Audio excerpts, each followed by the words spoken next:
What's up, guys? Welcome to episode 8 of X's and O's with Evan and Bros. I am your most gracious host, Evan, and joining me today through Zoom. Thank God for Zoom, because without that, I'd be doing this by myself, and I don't think anybody would enjoy that. But first up, through Zoom, is Mr. Eldad Sailor. Hey, Eldad, dip your camera down a little bit. We can't see that beautiful just do it later. If that shirt doesn't embody you, I don't know what does. That's the motto. Joining us next through Zoom, representing Atlanta, EJ Moneyman Mitchem. Hey man, Atlanta United, best MLS team. If I'm right, I'm probably wrong. Soccer, because I don't know anything about soccer. But hey, best team out there. Hey, they got some sick jerseys, though. They got some clean colors. I do like right now. Atlanta's, red and black theme, kind of Georgia's red and black theme, whether it's UGA, whether that's Atlanta, Falcons. Hawks kind of incorporates it, too. Yeah. And too bad Tech, which is in Atlanta, doesn't have those colors. Also, he had to go throw a hat on because he was like, people aren't going to recognize Trey Money because he's got to sell those albums. Up next, Trey, Sean, Money, a.k.a. Tahsin Anwar. What it do? How you doing, buddy? I'm doing great. Good. All right. On today's show, we'll be discussing Mookie Betts signing with the LA Dodgers. He's leaving the Boston Red Sox on a massive deal. Leaving Boston. Mike Zimmer, speaking of money, gets an extension from the Minnesota Vikings. I don't know why. They haven't done anything. So this is kind of perplexed to me. Speaking of the Vikings, their owner and possibly Kevin Garnett are looking to buy, not together, separate parties, but they're both looking to buy the Minnesota Timberwolves, who are just put up for sale. It'd be pretty cool to see Kevin Garnett be whatever he put a group of investors together and buy that team. He's going to retire his own jersey. I hope so. That'd be kind of interesting. I'd love to see it. Bol Bol made his NBA debut and got immediately drug tested for it. Crazy. Oh boy. Yeah. So he has apparently he has a drug test later today after his next game. So that's kind of interesting. They move fast. They really do. Oh yeah. And then finally, we will give our top 5 players in the NBA 21 and under. I think it's going to be a good list. It might be an easy list for the majority of us. I think we'll probably have, let's say, probably 4 similar to top 5 players, at least, probably.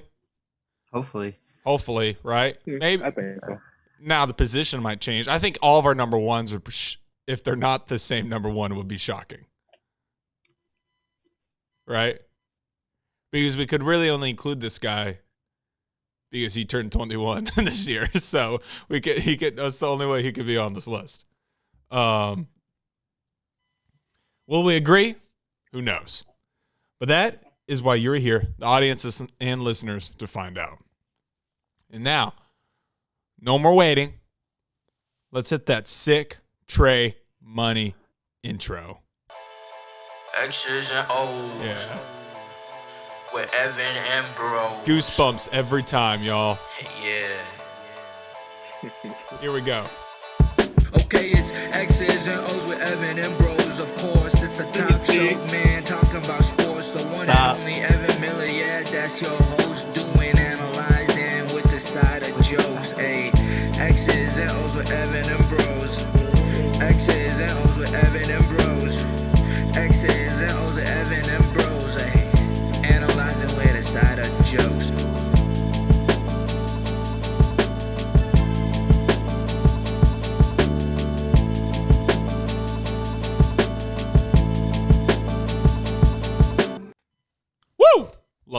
Love that intro. I don't know if y'all see me doing the X's and O's, Evan. All right. Yeah, you're doing a whole dance. I was like, what? It's X's and O's with Evan and Bros. But it's fine. It's fine. So, the AJ, your LA Dodgers went out. I assume you're an LA Dodgers fan. So, are you just all right, real quick, we're going to clear the air. Are you an LA sports everybody, but screw it, we're representing Atlanta today? Or is it just clarify? All right, so You're an Eagles fan, right? no. Calm down. That's disrespectful. One thing. Second thing is that I'm an LA sports fan if you're on the Lakers, or you are the Lakers. You're the LA Rams, USC Trojans, Dodgers. I feel like I'm missing. No, I was a LA Galaxy fan, and we're gonna go soccer. Okay. But, they haven't won anything in a long time, so I had to go with I got to go with the Texans. So you bandwagon. Watch them out. Only in soccer. Only in soccer. That's fair. Everything else, it's been a struggle for LA. And now we're, working our way back up top. As a Dodger fan, we've been in the World Series, 3 times in the last 4 years, and we couldn't win it. But this year, we got the best player. He's better than Trout. All I'm going to say it right now. Well, you can slow down, EJ. Don't be disrespectful. We got the best player, and he's wearing the white and blue, baby. Hey. That's all I got to say. I think the coolest thing about LA is their logo. That's about it. That's the only memorable thing about the LA Dodgers. This deal's huge. Now, I don't know a lot about baseball, but Mookie Betts signed a $365 million deal. Now, which is and he's locked into like 2032, so it's like a 12-year deal. So we just saw Patrick Mahomes signed a deal like this in football, which is rare. This type of deal is common in baseball, where they are signed for a decade. Which, again, kind of blows my mind that you'd be, like, committed to a city. But I think it's easy to commit to a city when that city is Los Angeles. Like, it's not like that. It's not that tough of a sell. But it is interesting. So he's a 27-year-old already who won an MVP, correct? Right. Which is, I don't understand, if you're Boston, how you let this guy leave. How do you, this guy just comes in to LA now, and now they're an immediate contender, if they weren't already. This extends the period where they can be, competing for championships for the next 10 years. So I don't understand how you let Mookie, an already MVP player, walk. Huh, no pun intended. EJ. Well, I know you kind of already gave your thoughts, but let's talk about Mookie. I mean, he's great. His 2019 season wasn't as like his 2018 season where he won the MVP at, but him being in a new scenery, he's already showing off in Dodger Town already. And I mean, this is the best deal the Dodgers could do because they have a bunch of star players, and they need to get these people under contract. And getting Betts off a contract and getting him signed out line just helps getting Bellinger, getting all these other star players that they have on their roster to sign a deal, because now the Dodgers have a window, a World Series window, that is like people want to play with Betts. So it's like it's going to sign, and people want to play in LA.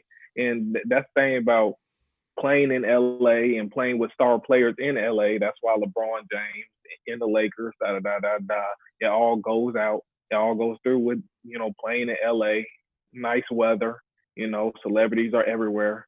So you will fit in.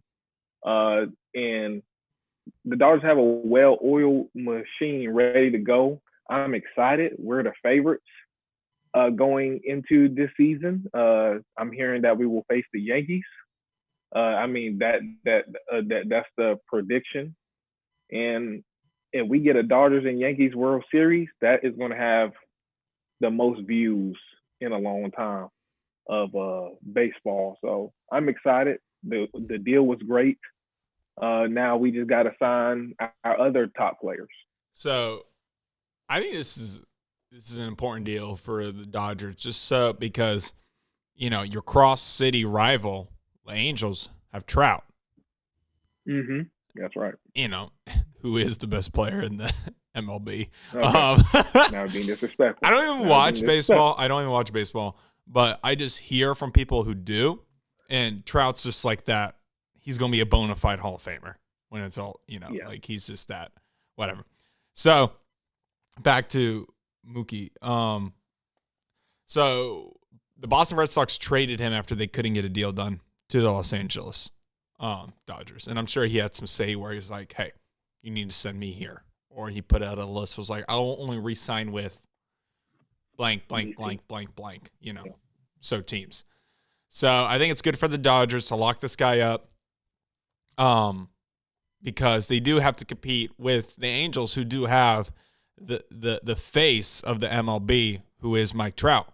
I saw that they originally wanted to pay him 8 years, $200 million. That was the original offer from Boston. And obviously he said no. And then they came back with another offer that was significantly higher. I think it was around 300. And he still said no. He was aiming for that 420. Respect. I know you know about that life, T. And but yeah, so I think this is a good deal. Tahsin, speaking of 420, your opinions on Mookie and getting the bag? Well, I mean, I don't know if you look at it, Dodgers. So if you're going to compare like how much these teams are worth, the Dodgers are worth what, 3.4 billion. Red Sox are 3.3 billion. I'm just trying to figure out why the Red Sox couldn't pay like one of the why top, were they so cheap? Yeah, why were they? Yeah, MVP. Why weren't they? Exactly. No, that's what I'm saying. Like, why weren't they willing to pay for one of the top like baseball players in the country? And I'm just like sitting here like expecting like Red Sox fans just to be like crying in agony because this is like probably one of the bigger deals that they missed out on. But well, yeah, also, you don't have Big Papi anymore, who was the face of the Red Sox for probably 2 decades. You need somebody to come in and replace that, bring a little life, bring a little energy. It's just shocking that they let this kid go. Yeah, no, I mean that's my biggest thing is like what's like the Red Sox thinking, like what's going through their like heads for them to like send him over to LA. Because now LA's got him and Cody, so like, yeah, LA, I don't. LA's looking good. Yeah, LA is looking amazing right now, but in every sport aspect, and it sucks because they have 2 baseball teams, they have 2 basketball teams, and they have 2 football teams. So it's like it's hard. It's hard for them to fail when you're back. Yeah. When you step up with 8. With 6 pro sports, and I'm sure they might obviously have a soccer team. They probably have another soccer team. It's Eldad. Thoughts on the deal?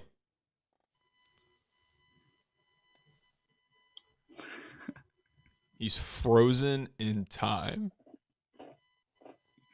I'm not gonna lie. I thought that was just his face he was making for a long time. I didn't know. No, same, bro. Obviously, he's experiencing some technical difficulties, but that's okay. I'm sure he'll rejoin us soon. Man, that face is kind of serious. Eldad. Oh, that moment. First off, Eldad, give somebody. All right, real quick. Oh, he froze again. T, I want you to take your hat off, and I want Eldad to take his hat off because Eldad needs to give some of his hair to you. Yeah, right, EJ. You see what I'm saying? Just. He need a donate. Just donate, bro. Yeah, there we go. There, it's out and about. You got a widow's peak? Kind Yeah, I need to shave that. But if I shave it, then my forehead looks like huge, bro. Like I don't. I know. That's why you don't shave it. Like Stephen A. Smith? Yeah. Stephen A. Smith? And Stephen A. is kind of like LeBron, where it's just going, his hairline's just going back and back. It's like right here. I'm back, like, what? and back. All right. Well, hopefully Eldad rejoins us. But yeah, I think this Mookie deal is a good deal. Good on them for signing him, for trading for him first. They had to trade for him. So that, took a lot of guts. Eldad, are you here to stay or what? You know that Paul Pierce clip where he just says, "I agree"? That's how I feel right now. I was saying, Eldad, you need to give some of your hair to T.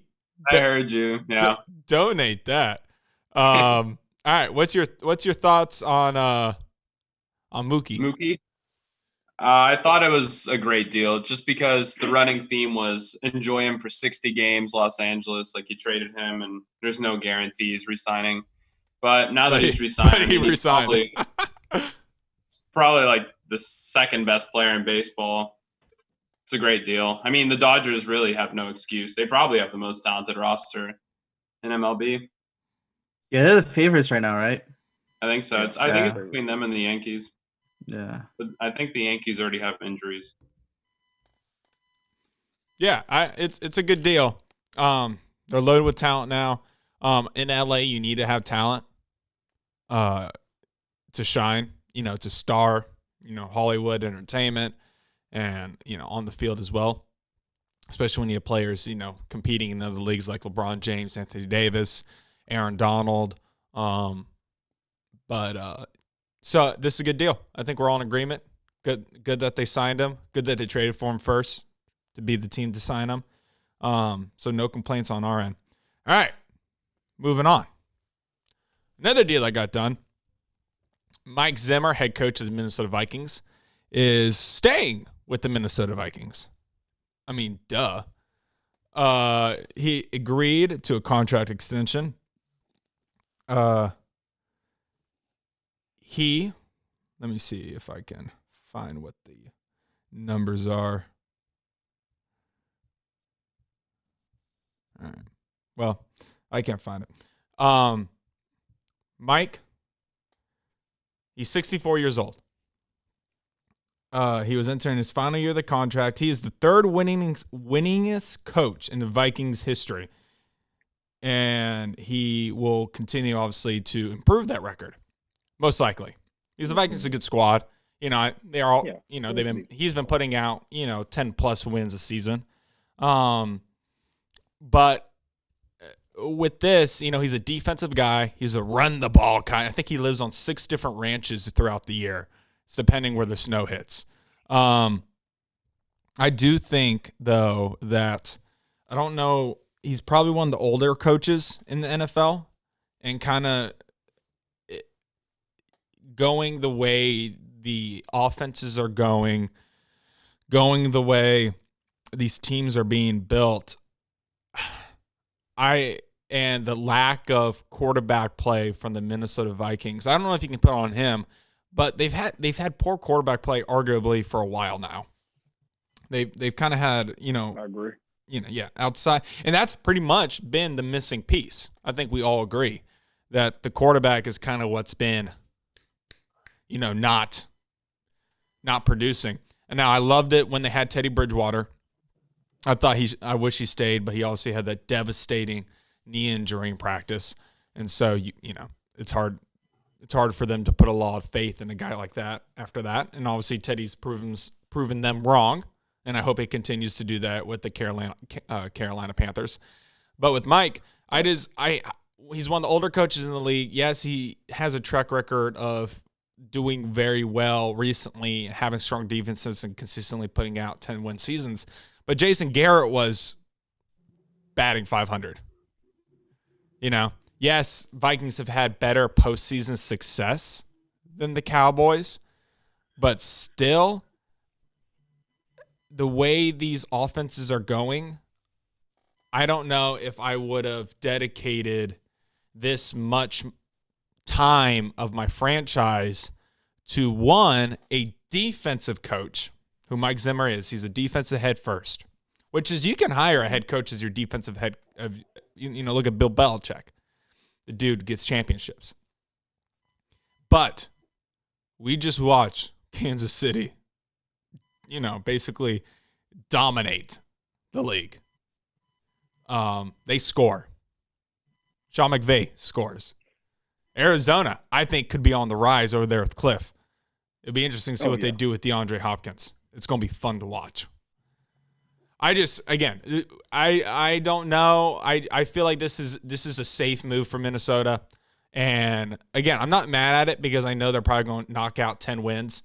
But you got to be able to outduel Aaron Rodgers. You got to be able to outdo a healthy Matthew Stafford who's coming back next year. And I'm a Vikings fan, but I hope Matthew Stafford and the boys up in Detroit kind of get something done because he is, I think, one of the most underrated quarterbacks just because of the freaking city he's in, and I feel so sorry for him. I'll tell you what, you put Stafford in that purple and yellow, skull chants all day long, baby. Skull, skull, skull. All right, T. Thoughts on Zimmer continuing to stay with the Minnesota Vikings? Big points that I feel like are important are you brought up him being defensive. I'm pretty sure under Mike Zimmer, they've been a top 10 defense since 2014. I think 2014 they were like 11th if you're looking at points allowed. But they've been a really defensive team. And you also brought up Bill Belichick being a defensive coach. Bill Belichick didn't win a Super Bowl until his 7th year. So, it is a process. It takes time, and it's not always like the easiest. It does. But how old was Bill Belichick when he signed with the Patriots? Can somebody answer that for me? Can I get a numbers guy on that? How old he was when he signed with the Patriots? He wasn't 64. All right, newsflash. All right, keep going. No, but that is important. But I also feel like I think it's going to be interesting to see him go up against the new Matt LaFleur over there at Green Bay. I think it's going to be interesting to see how he brings like a rush heavy like offense with Green Bay up against Mike Zimmer's defense that he's going to continue to run. And you also brought up Matt Stafford. That's also going to be fun to watch. But he does kind of need to change things up a little bit because I brought it up yourself. They usually go that 10-win season and then like don't really get that far. They might win the wild card. It's usually a divisional loss though, right? Like they usually don't get all these, like they've had the Minnesota Miracle a few years ago against New Orleans. I'll tell you what, if they're playing New Orleans, they're probably going to win. They're probably going to win that playoff game because they seem to have New Orleans number, right? I don't know why, but they seem to have it. But the lucky catches and whatnot. Yeah, they seem to have it. EJ. Well, how I feel about Mike Zimmer, I feel like this is kind of Minnesota's only option. You look at the coaching market, the head coaching market is not the greatest out there right now, unless they want to go college, like some teams have been doing. If they want to go college and still like a John Harbaugh or something else and bring them back to the NFL.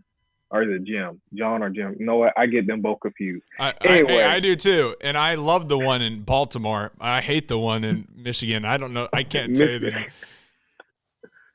Yeah.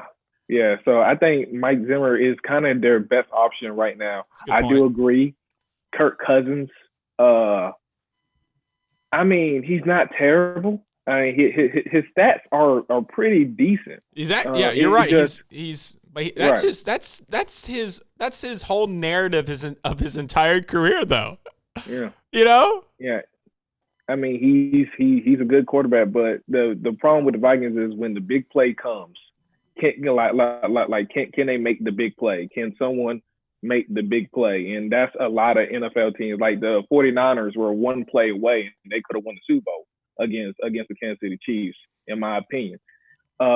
They're close. But you had a great point of these coaches are offensive, like offensive coaches. You got Andy Reid, he's an offensive coach, and he went to Super Bowl. You have Kyle Shanahan. Kyle Shanahan. Yep.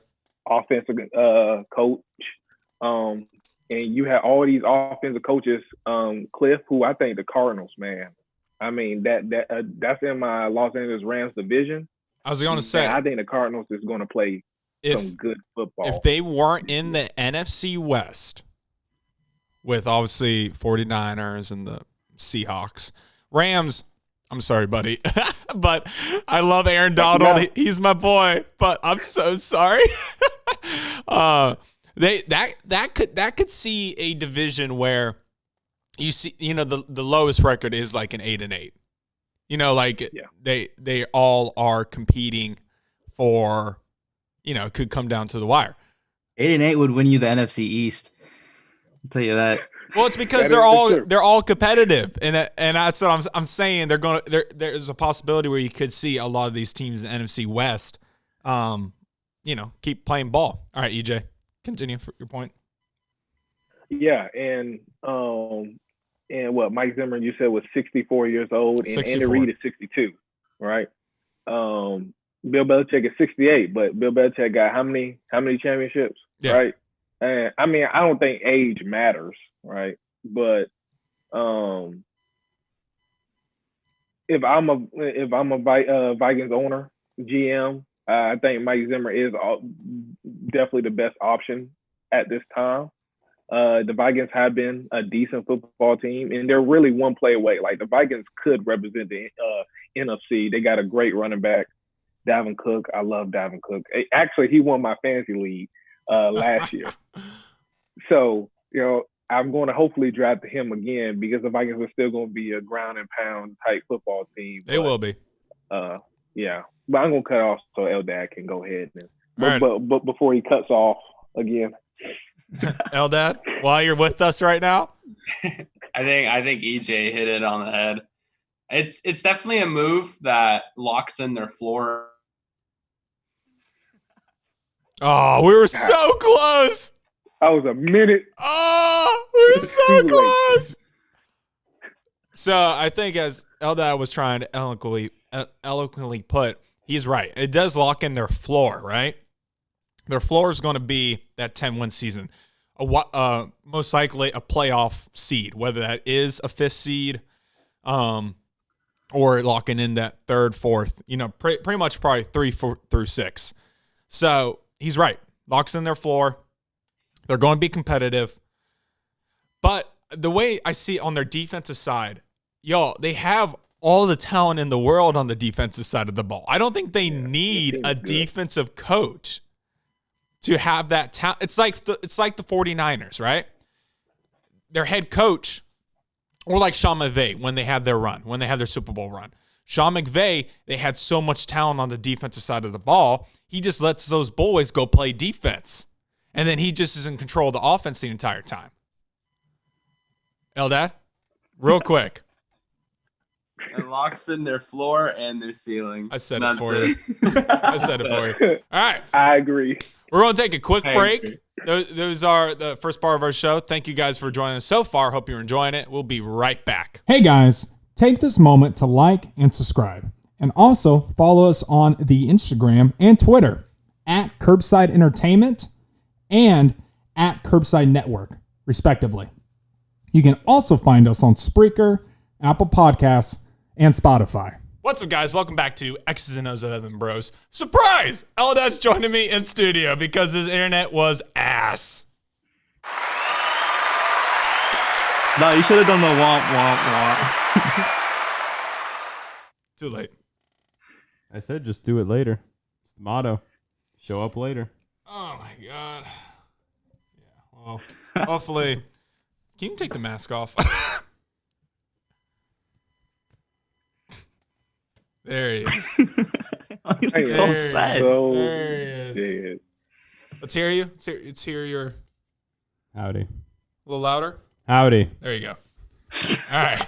All right. Give that man a hug, bro. He needs a hug. Yes, he does. All right. I'm not going to give it to him because we need to be 6 feet. Oh, shit. 6 feet apart.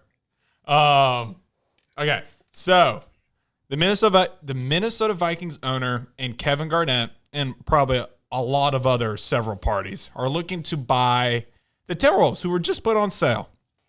Which is interesting to announce you put them on sale as the season's restarting. But yes, I guess they aren't playing, so they're ass anyway. So you might as well just put them up for sale.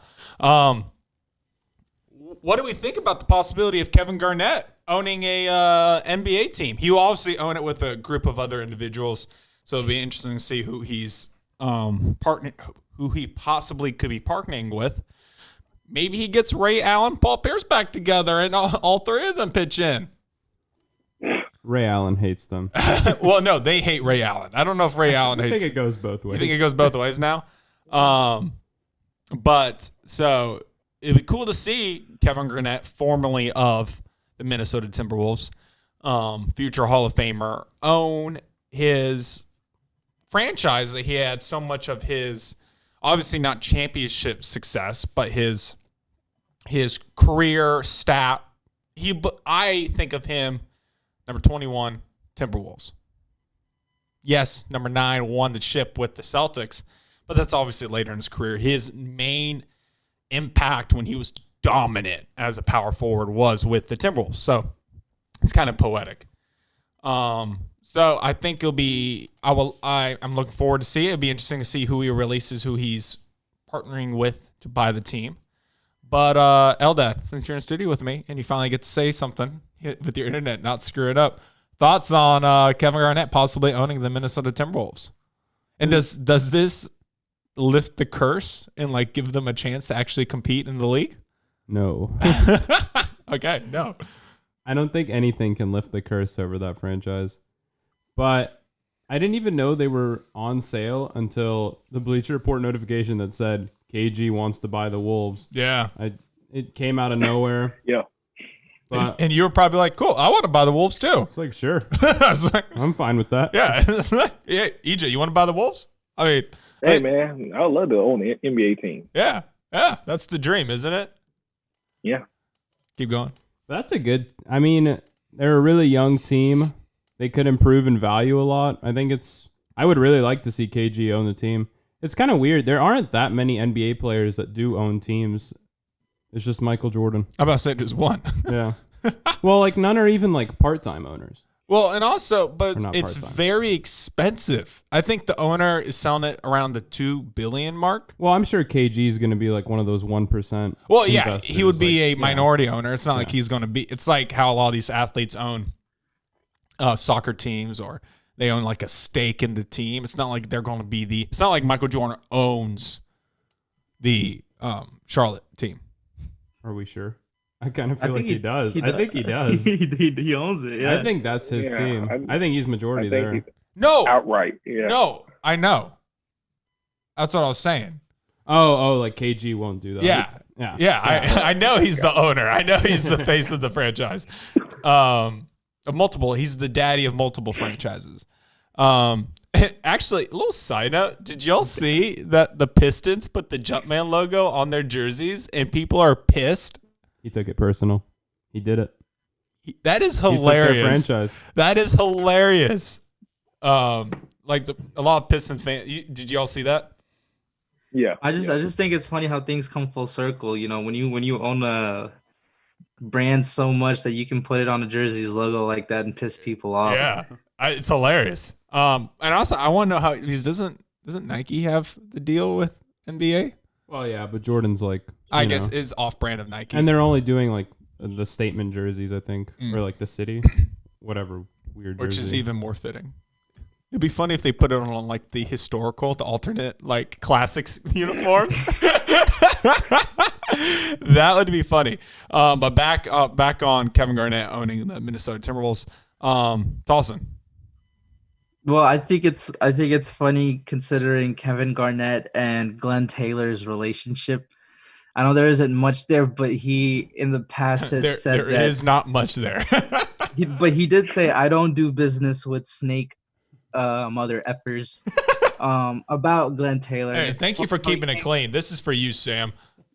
Yep, this is all for Sam. But it's funny how he came back recently and said he's like, I'm willing and glad to do business with Glenn Taylor. Like, that's interesting, man. That's interesting. I wonder what went down. But no, I think it's great if Kevin Garnett and his like little posse of investors can can rally up $1.2 billion. I think that's how much they're setting the price tag at for the Timberwolves.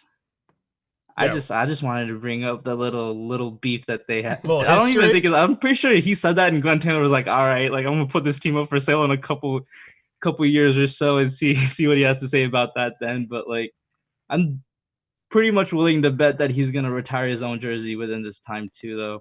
It's gonna be interesting to see that. So the Nets, when they were sold, the cost was $2.35 billion. But that's in New York. Brooklyn, but it's still in New York.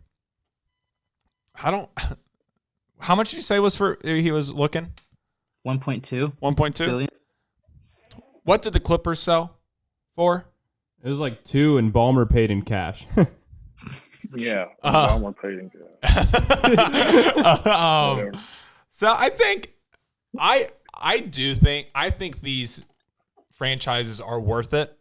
These big bucks, especially the way the NBA is going, where it is becoming an international phenomenon versus to say, the gotta make like the your NFL team and be stuff that- like that. But be that also, phenomenon. but the thing is, they do have the talent. They're really young, They're talented. very young. Like Eldad was saying, how they're very young, very talented. You got Cat, who's the face of the franchise for hopefully, and he just signed the extension, so he's going to be there for a while. It's not like It's not like say that the Milwaukee Bucks were put on sale. That would be a tougher sell to me than the Wait, Timberwolves. really though? Because you got Giannis and Middleton. But You're Giannis, not guaranteed Giannis. you're not guaranteed Giannis. Giannis is That's up true. after this year. Yeah, that's true. He's a free agent in 2021. So Lakers. that's a tougher sell. Dude, I would quit the NBA if he goes to the Lakers. that But would just be what happened to the Warriors. Just I mean, kind of. hey, my point is though, it's a tougher sell to people to buy it because obviously the product on the court is going to be garbage. Now Minnesota with Cat, with D'Angelo Russell, Devin Booker. maybe they get Devin Booker, I was thinking that too, Eldad. right? A little I was Devin thinking that Booker too. action. They're all BFFs. They can play PUBG and they can play basketball together on the same court. EJ, what do you think about Kevin Garnett possibly owning the Timberwolves? I think it's what's best for the league, for the NBA. If they want minority Ownership, people to be owners, even though if he be a minority owner, I think this is how you get more Voices in minorities in the game. In ownership, they had to team up, and having Kevin Garnett name, even though his name will probably be like 2%, it will still look good for the Timberwolves franchise that is haven't been good since KG was playing with them, which I think I don't know when they were relevant, but they probably would never be relevant for a while. But I love the young player that he got. Cat is a beast. D'Angelo Russell was one of my favorite players when he was with the Lakers till he snitched on Nick Young. Anyway, we ain't got to talk about that. But snitches get stitches. definitely, yeah, right. But I like the Devin Booker. If they get Devin Booker, I love to watch that Timberwolves team. And then knowing KG and knowing how aggressive he is, I think, and KG might make himself the GM for the Timberwolves, so he can have a spot. So hey, if he gonna retire his jersey, he might make himself the GM. I'm just saying. If he does, KG is very aggressive. It'd be kind of interesting to see. Say he does. Again, I think the Vikings owner, that family, is the favorite probably to purchase. Yeah. Which I don't hate the idea because they kind of keep it in the city, in the brand, which is kind of interesting. I don't hate that idea. They would have to go and buy the Twins if they don't already own the Twins. But when it comes to KG owning the team, you're right. He is an aggressive personality. And what if they went in and brought somebody like a Kenny Smith? Kenny's been kind of on NBA TV. He's been talking about how he would like to become a GM, join the front office. And I love Kenny. I love hearing him talk. So it's going to be a huge, huge blow to the Shaq, Ernie, and the Jet, and Chuck if he leaves. But that'd be kind of an interesting move if they went and got him once they bought the team. Kind of a whole fresh new restart and getting him to join the Minnesota family. Tahsin, KG? I like KG. You like KG? I think he's a pretty nice guy. He doesn't know how to wear a hoodie.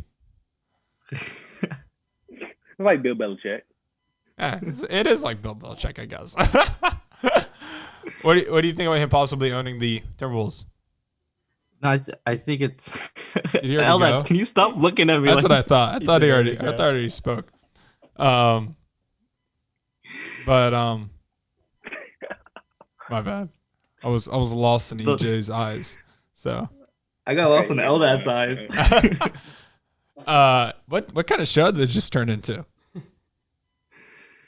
It's one of those reality matchmaking Welcome shows. to Dirty 30 for the next 30 minutes. Okay. Yeah, how do you leave this meeting, bro? Where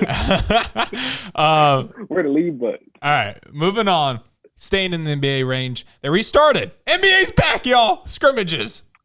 Woo! So happy. So the Nuggets wrote out a 7-foot lineup the other day, and they put the whole league on notice.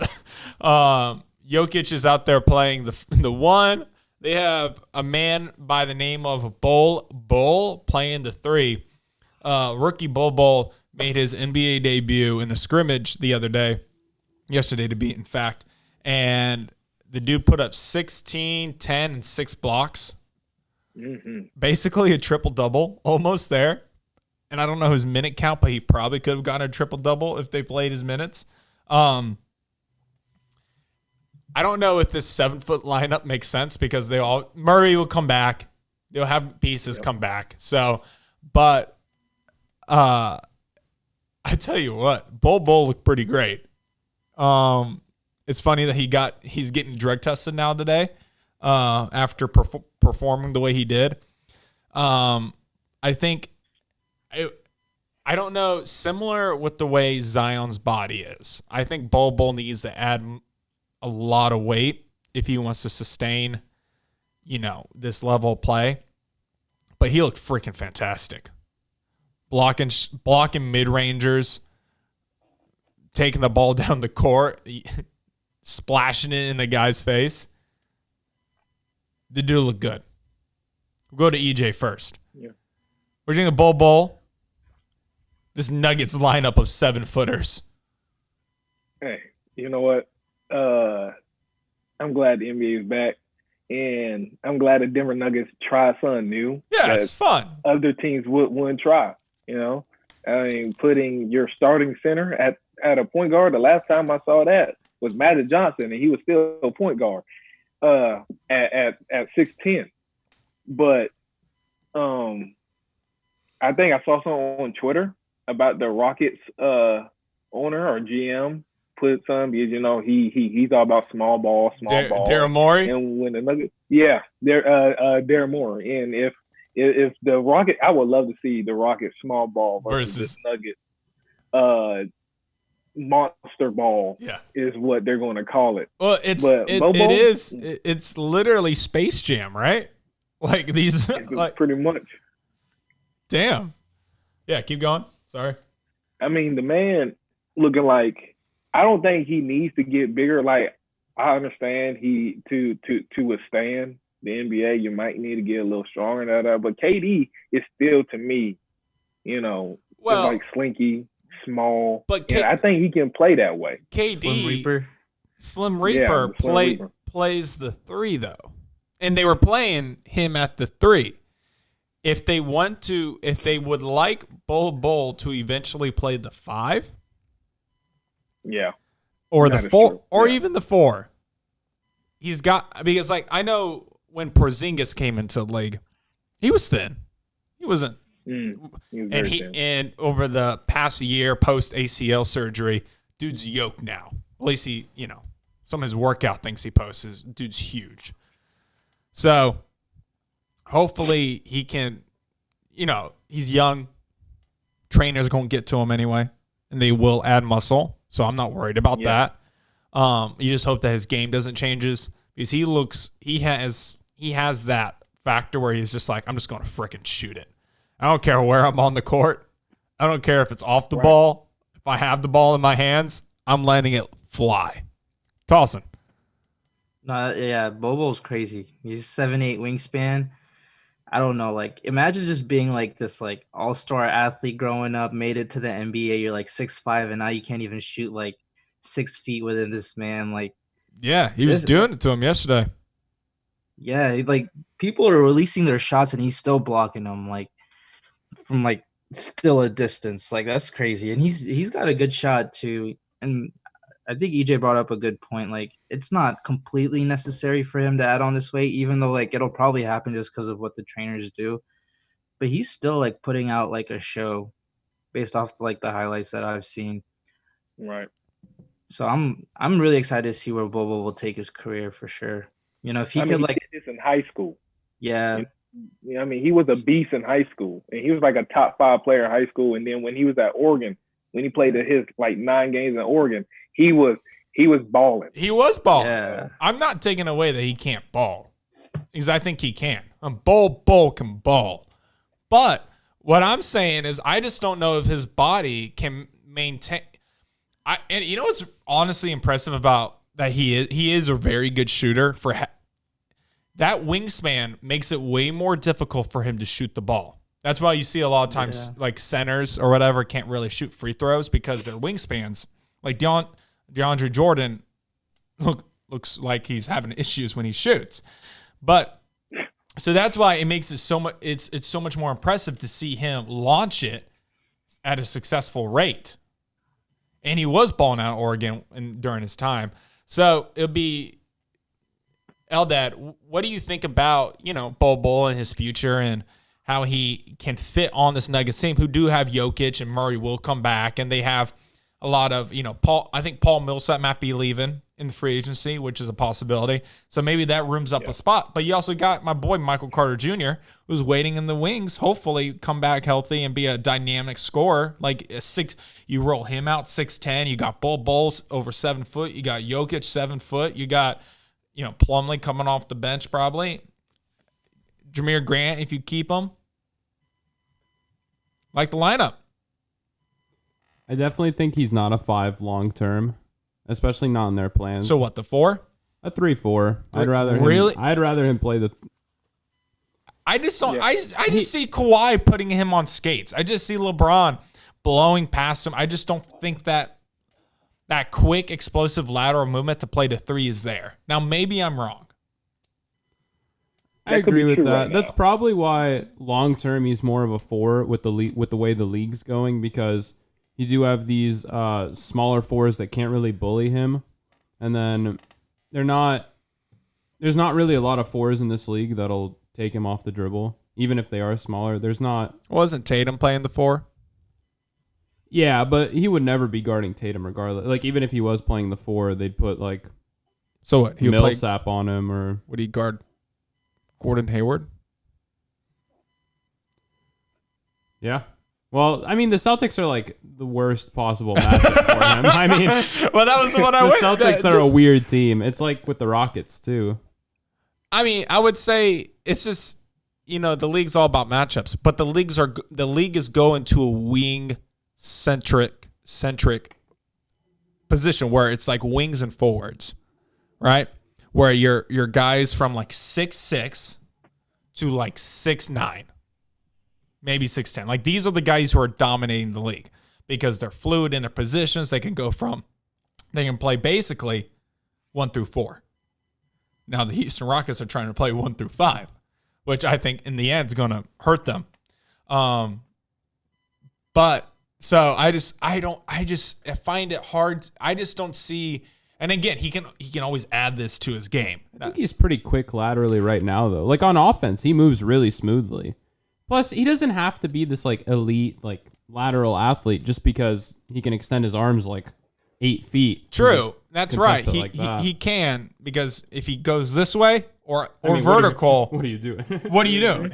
Even if you try to go around him, you can't just because his arms. If he works on his shot, he becomes like a major threat. I think that's like one big thing, that if he just like works on that perimeter shot, he's like set. He was heaving some shots in there. His shot selection is still pretty bad. He's still a bit of a ball hog. Well, that's what I'm saying. I don't think he has to work on his shot. I think it's the game that he has to process and work on. Slow it down, because he's still. And it was his first game. I mean, I would be acting like that. And that's a good point. It was his first game. First game, he put up 16, 10, and 6. We're acting like we're and it was a scrimmage, but and they were playing against. It was the Wizards. It was the Wizards, so they're playing against the Wizards. It was the Wizards. So we're and it was actually a fairly close game, wasn't it? 98-90. Yeah, I think so. But like every game was kind of close except for the Nets. Good job. So obviously they will improve. His game should improve. I say should. Who knows? But just gets more reps. But I like what I saw. He's gonna make for a hell of a highlight reel. I mean, there was already like 30 Bol Bol clips posted on Instagram. Twitter. He was all over Twitter. And then now the NBA is like, all right, we have to drug test him now. Which is crazy, because if you think about they drug test Bol Bol, but they don't drug test Alex Caruso, even though Bleacher Report posts as many highlights as him throughout the year as they did with Bol Bol. Alex Caruso's putting up 16, 10, and 6. I'd drug test. Especially 6 blocks. EJ would be like, hey, I would demand that drug test, and I'm a Lakers guy, and I would for sure. I gotta take what he's taking. No, it'll be cool to see. Yes, he'll be the next like unicorn, even though I really don't like that phrase unicorn. There's too many unicorns. There's too many but like it's just because it's not really a unicorn anymore. It's becoming basketball, and just like Giannis. Giannis has this freakish body type, but like this is what the league's becoming. Versus like they're not a dime a dozen anymore. But I still think him and Porzingis are two totally different players. I don't think you can't really say they're the same. Saying how Porzingis is different from Giannis. But I still think like Giannis was a string bean coming in, and now he's a muscular freak looking like a Greek statue. Yeah. So that's why it's possible for Bol Bol to add muscle, but his dad was built the same way. Yeah. So that's why I just don't know if his body can put on that muscle. So it'd be weird to see. And what was his dad's longevity? How long was he in the league?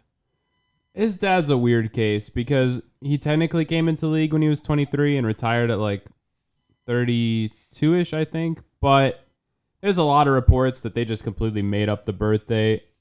Some people were like, he was probably 50 when he played. Because there was a story where he's like on the bench and he has like these scars in his head. And like his teammates like, what's up with that? And he was like, they lost my birth certificate. So every 5 years I carve another like line in there. And the dude was like, I think he's 55. He's probably messing with them though. But that's still funny. Could you imagine just being his teammate looking at him like, what? Like, this man can't be serious. It's like the Joker. It's like, I want to know how I got these scars. He is completely different from his dad though. Just because like, I think at his peak, his dad averaged like 2 points per game. Well, yeah, and obviously Bol Bol was out here lighting it up from deep. His body, genetics are a thing. Because his body probably can do it. Trainers can do it probably. But it's just, again, my argument with Zion is where he needs to lose weight for his knees and his explosiveness to maintain throughout the years. Bol Bol's the same way, where I think he needs to add a little weight so where his body doesn't break down from the wear and tear of an 80 game season, or he's going to be a guy who plays 40 games. Rest, I don't know. I'm rooting for him. Again, it's funny that he's getting drug tested, probably rightfully so. The dude balled out in his first game of NBA play. Yeah. right? So like maybe you should drug test him. I don't know. Like, what would drugs even have done? Like, it's not like his arms were like that long because of drugs. Well, that's a good point. It's not like he's yoked out. Like, what are they looking for when they do these random drug tests? That's a good question. Seriously, because I mean, it's not like do you piss different? T, you know a lot about drug tests. What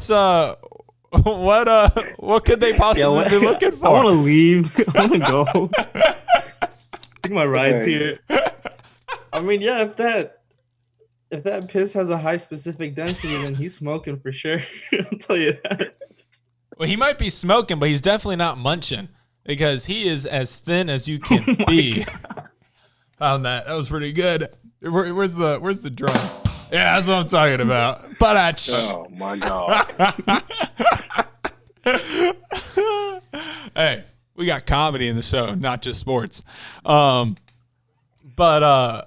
yeah, I think Bol Bol, he could change the game in a good way, but also he could this could just be a one game thing where it's a scrimmage, and then we never really see him blossom. I mean, this is why some people had him as like a top 5 pick, and he ended up going like 44th. It's just the risk. He still went too low. I mean, at like pick 30 or pick 20, the possible benefits already outweigh the risk. Well, it's like I think it was like pick 22 somewhere around there where the Celtics had 2 back-to-back picks. Yeah, it's like, what are you doing? And everybody's like, you don't have a center. Draft Bol Bol. He's literally right there. We're taking Grant Williams. 6'6" Grant Williams. Plays the 4.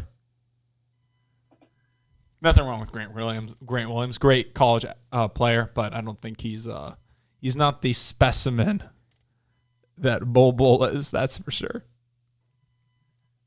But all right, we're going to take a quick break. Next, our last segment, we're going to give our top 5 21 and under NBA players. Will we agree?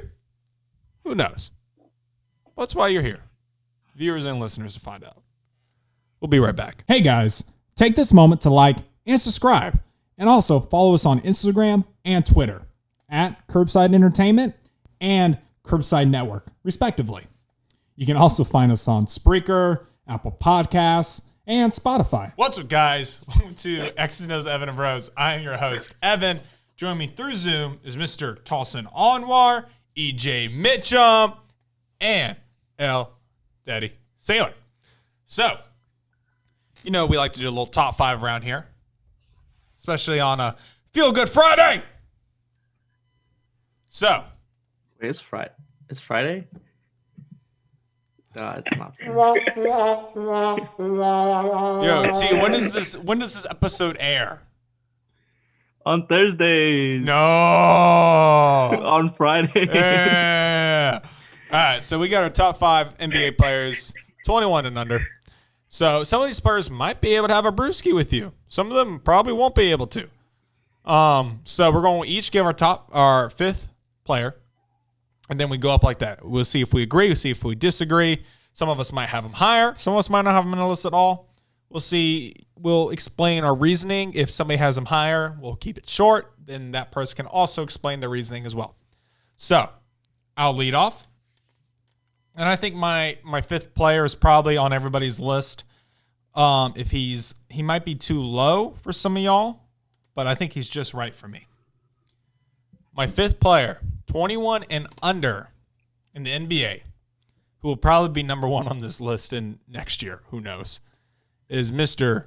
Zion Williamson. So. Whoa. So, anybody else have Zion on their list? Yeah. All right. Yeah, So he on my list. So he's higher than 5th for everybody. Yes, sir. Definitely. Okay, definitely. What do you mean definitely? All right. So I'll explain my reasoning for having him 5th, and I'll keep it short, sweet, and to the point. I think Zion Williamson is going to be a generational type talent. He had 19 games under his belt. I think it's a little too little compared to another rookie I have higher on this list, who should win Rookie of the Year over Zion. I just think sample size is just too small. Yes, I have the stats right here. He's putting up 23.6 points on around 60% shooting, around 7 rebounds, and 2 assists. Could those rebounds be a little higher? Probably, especially when he's already under the basket where he takes the majority of his shots are within like 2 feet. He needs to extend his game at a consistent basis, especially if he wants to be that stretch 4 type and to give him a little more wiggle room. But he's got those he's definitely the best player on the Pelicans, without a doubt. I'll take him over Brandon Ingram every day. And I think when I don't think that's a stretch. You're telling me you take Brandon Ingram over Zion Williamson? No, long I term, never said but that. like I never I'd said take him that. this year. No, long term. Bray is my most improved player, so. Anyway, you're just a Laker homer and you wish he was there still. Hey, I ain't saying anything about that. But yeah, Zion, he's my 5th ranked player.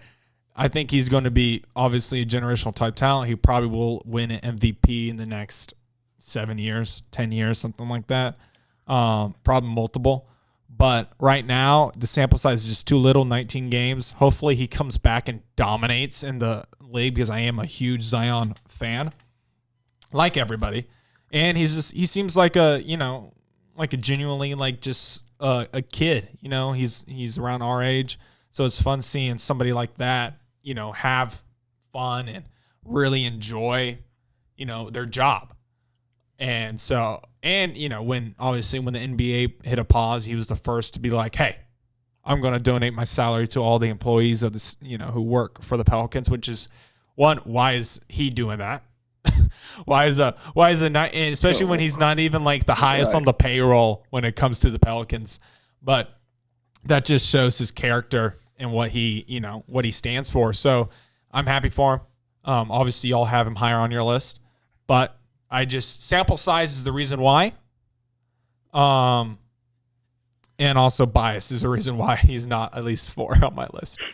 Eldad, who is your 5th player on your list? I cheated. I have a tie. For 5th. Oh no!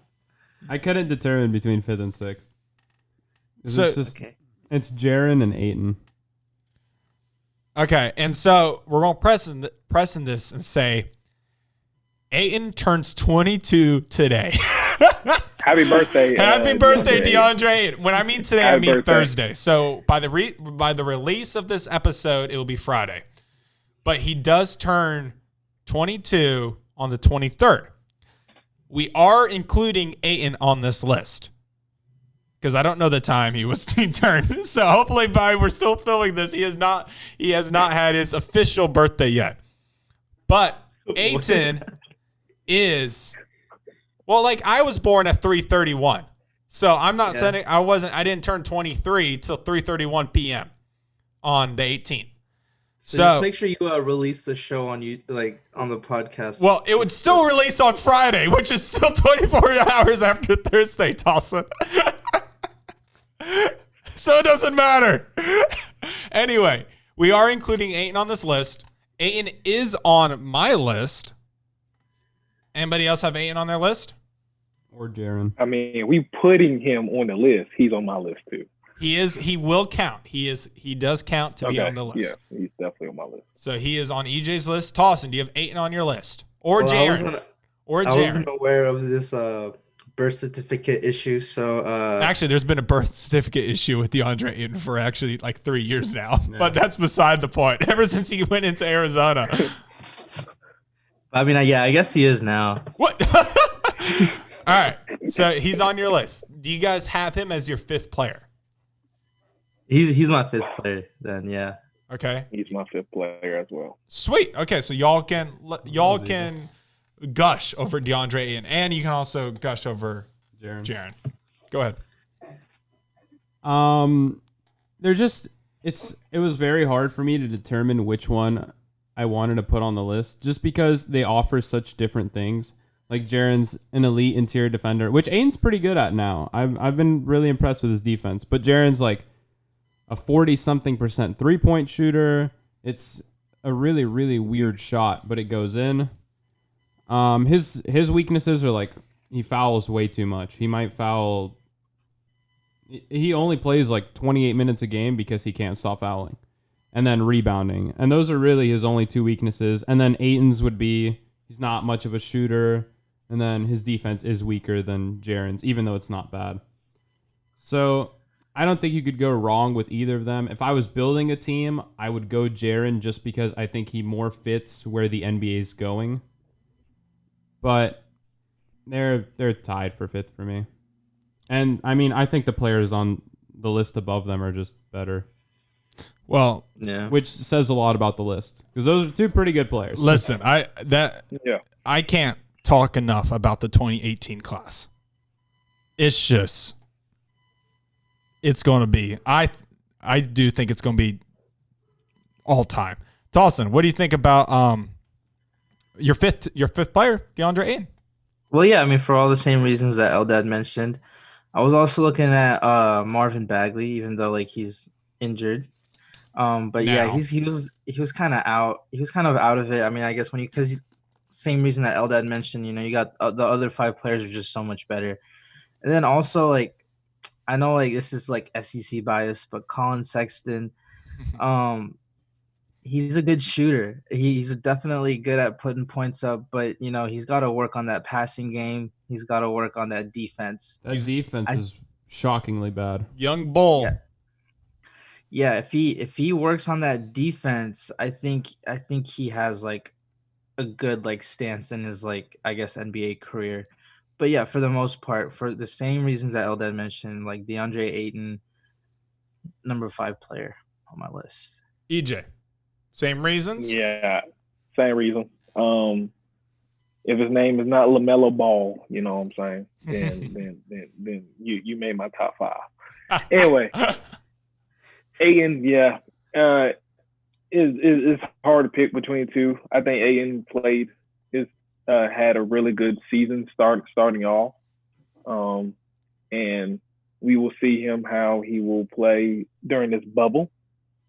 So I mean, both are players, Jackson and Ayton, but Ayton's my number 5. Same reasons. I really have nothing else to say. So Ayton's my number 4. So we'll go right into that because it works out perfectly. And I'll keep it short and sweet. Ayton right now is my favorite player in the NBA. I love him. He's a beast. I feel like he came in with that NBA ready body, almost kind of how Tatum came into the league. Tatum was kind of ready. His body was already looking good for the NBA, and then obviously he's grown up even more. I think Ayton, people don't talk about him because he's in Phoenix, which is, don't get me started. But he was putting up 19 points on 56% shooting, double-double already, career double-double guy already. So he's going to be that. You know what you're going to get. You're going to get. And he went from 16 to 19, so he is improving. And he does have the ability to stretch the floor. He isn't just an inside guy, an inside scorer. He can stretch the floor. So I think he will improve that game of his. So, Ayton, even though happy birthday, big man, you are my number 4 player. So we'll go to EJ. Who is your number 4 player? Oh, this is really when it gets a little sticky for me. A little sticky? Yeah. Because now I'm thinking about who can be a leader and everything. I'm going to say my number 4 player is Trae Young. Oh, a little curveball. Yeah. Whoa. Well, all right. So judging by all the reactions, we all have Trae Young higher on our list. Maybe not much higher, but we can't get much higher on this. But we do. Well, we have 3 spots, but we do have him higher. So EJ, explain yourself. Well, look, Trae Young is a phenomenal athlete. And he's The wearing man an can Atlanta shoot shirt, out of too. this world. he can shoot anywhere on the court, but my thing is he didn't take his team to the playoffs. And if we look at the other players, these players have set their team up for success. Yes. I mean, next year, I like the Hawks. I think the Hawks next year is going to be a great team. They got a top 5 pick. If they can get the team, the band back together, John Collins is a beast. They got Clint Capella, which I don't know if he's going to play with the Hawks. They might trade him too. But if he plays, I mean, the Hawks looking like a really good team. But right now, Trae Young is great, and being on this list, like this is a great list of 5. Oh And him being number 4, you could be number 1. As what you said, Evan, Zion might be number 1 next year, right? And Trae Young might be number 1. He could be. That is the thing, though. That's the crazy thing about this list, where all these players are just so. Yes, I think right now, number 1 is obviously the best player on this list. But these guys are so talented, and they have so much more room to grow because there are only 19, 20, 21 years old. They're going to be phenomenal for years to come. And it's crazy because think about this, right? When Giannis came into the league, yes, he was more of a project, but he was averaging like 6 points? He was a spot-up shooter somehow. 3 points. 13 points. He evolved. He added like 5 points per year. And then his body came with it. And then he put it all together. But these guys are coming into the league. Zion's averaging 23 points. Yeah. Jaw's at 19. Trae Young came in at 19. Luka was averaging like 27 points. It's just we are blessed out of our minds. Continue, buddy. Yeah, Trae Young is a beast, and I mean, I'm not taking anything away from him. I love Trae Young. I think I love to play with him in 2K. I hate playing with him in 2K. Oh man, I love his shot. But Trae, it just when you talk about defense and we talk about the rest of the other 3 players on my list, Trae Young to me doesn't sit down and play defense like these other 3 play defense. Fair enough. And to me, the best player in the game plays both sides of the ball. That's why I think LeBron James, when he turns it on. Oh, well, yeah. When he turns it on. So, all right. Which he will be doing this whole bubble. Tahsin, keep a watch. Shut this man up. Who's your fourth player? My 4th player is Zion. There we go. See, I'm not mad at that. And I know, like, for a lot of people, Zion's that, like, like go-to guy when it comes to like explosiveness and like potential to like become like the best player in the NBA. But for all the same reasons that you said, Evan, like his resume isn't all that, like there isn't all that much to look at when you look at him. Even though like based off the games that he had, yes, he has quite the highlight reel.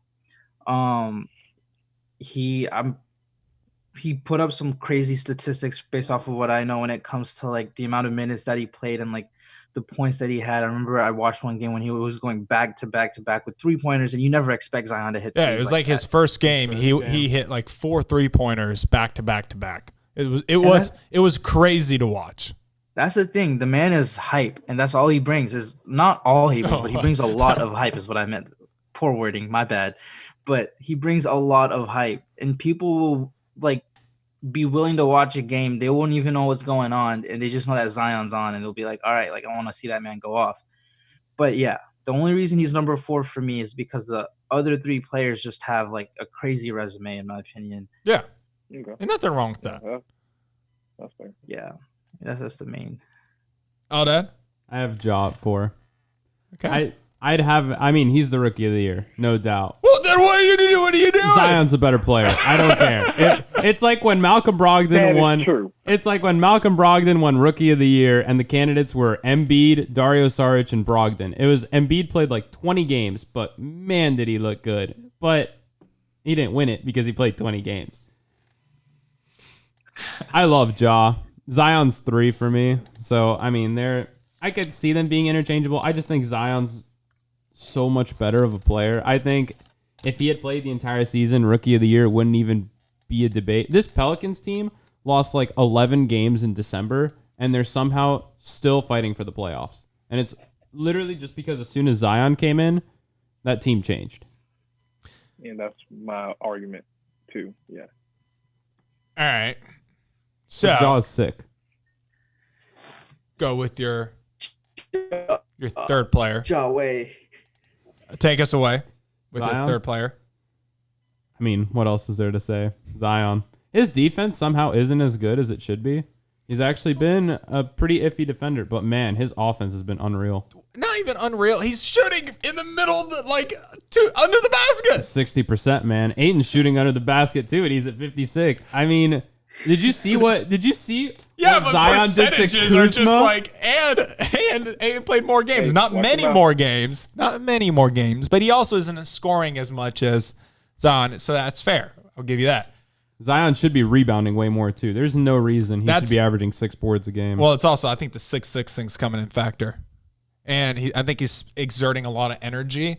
That's why you see his defense. That's why my point was where Zion needs to get in shape. Yeah. Because I think he's exerting a lot of energy on the offensive side of the ball so that his defense is kind of lacking and his rebounding is lacking. Yep.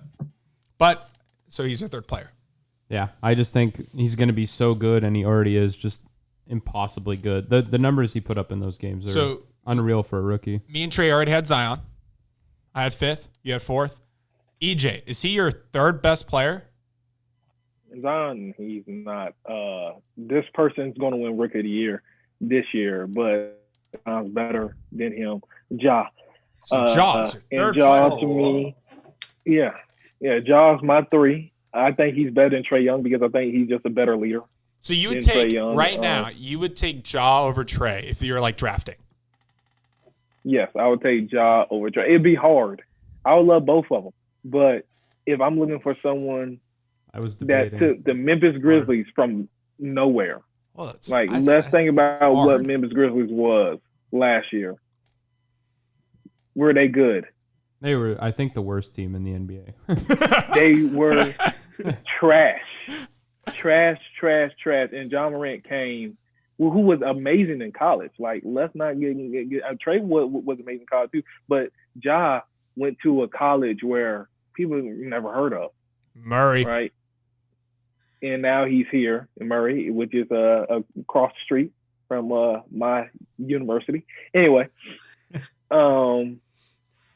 yeah, and Ja took this team to a playoff. Like, they are a legitimate playoff team. They are 8th seed right now. So if the season ended without all this, 9th, 10th seed, the Memphis Grizzlies made it because of Ja. Trae Young couldn't do that if he was with the Grizzlies, in my opinion. So T, I don't know if you have. Ja is also my third player on my list. See yours? He's my third player. Sweet. Okay. So we can also tag team with EJ. So I agree every point that EJ just said, but I have him higher on the list than Zion. I am in agreement with you where I believe Zion's the better player. But I do not. The sample size is just I'm just going off of this season alone. I'm giving the Rookie of the Year to Ja because he deserves it. He did bring that. I would still argue the Memphis team is worse than the Pelicans team. Oh, for sure. I would take For sure. I would take the Pelicans roster over the Memphis roster, and Make Ja better. Ja still has them in the playoffs. We forget that they are still the 8th seed versus the Pelicans are still in the hunt. If it ended today, the only reason why the Pelicans are in the hunt is because of Zion, and the NBA wants the Pelicans in the playoffs for the love of God. They want them to play the Lakers so bad. But Ja is my third player, which says everything about the other players on this list because he has become the face of the Grizzlies after they had to move on from Conley and Gasol. Which that's a lot of weight on the shoulders for. Yeah, I mean those are the franchise's best players. And think about it. Your guy, you had Jaren Jackson, arguably 5th place. They drafted him first. They kind of wanted him to be that guy. And they're kind of obviously he's still working out some things, but Ja, first year, has come in and made that team his. That's why he's my third. T? Yeah, I mean, Ja, first of all, he has a crazy, like, his name is just Fi. I love the name, Ja Morant. Ja, yeah, I love it. But I don't know if y'all remember, but I think he broke out in his third game against Kyrie Irving, and he went toe-to-toe with him, and he got better. Kyrie, He right? did block Kyrie. He blocked Kyrie for the game. He got the better of a veteran all-star. So, like, that to me, like, on your resume, that's, like, crazy.